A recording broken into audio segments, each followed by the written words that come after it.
Laga mo.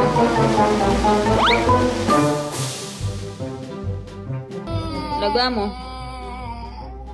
Ang dami ko na kasi sa problema dito sa puso ko.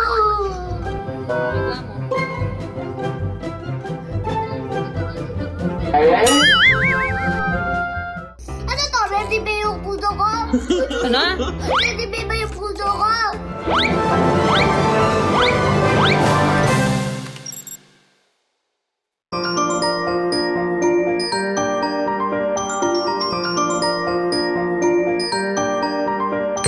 Laga mo. Ang dami ko na kasi sa problema dito sa puso ko. Kakatak.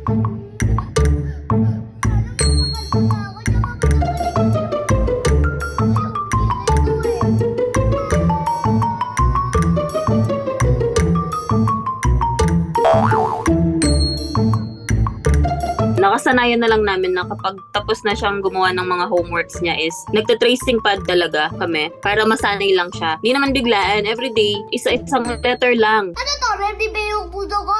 Nung una, ayaw niya kahit na may sinusundan siyang line. Tapos nandyan pa yung daddy niya. Basta nandyan yung kamay ng daddy niya sa gilid, magsusulat siya. Ang dami ko na kasi sa problema dito sa puso ko.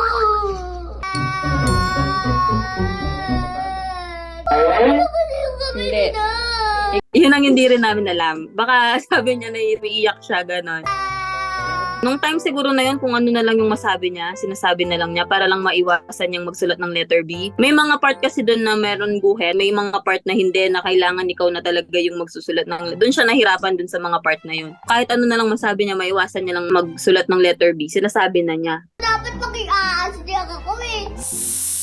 Sana mag-i-aas niya ako. Aso pusa. Actually, binibidyohan ko lang siya, hindi naman niya alam eh. Hindi ko rin alam na ganun yung sasabihin niya, tuloy-tuloy eh.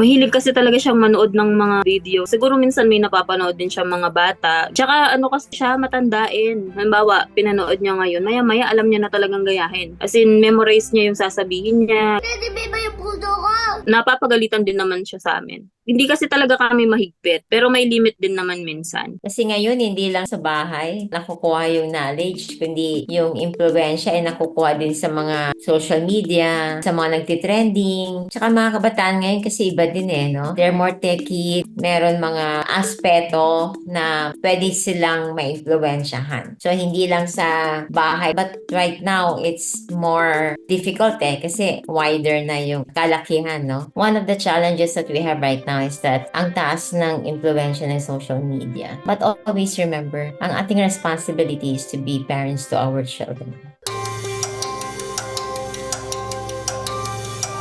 Maraming paraan para mas matuto ang batang magsulat. Una, maaari tayong gumamit ng Play-Doh, clay or kahit na putik para mas matibay ang kanilang fine motor skills. Pangalawa, hindi kailangan sunod-sunod ang letra. Pangatlo, maaari din na hindi dapat sa papel muna magsisimula. Pang-apat, nakakatulong ang arts and craft para mas matuto ang batang magsulat. Pang-lima, maaari din tayong gumamit ng musika para mas matuto ang batang magsulat. Lambing kasi yung bata na yun eh. Pag uutusan mo, konting lambing, susunod naman siya.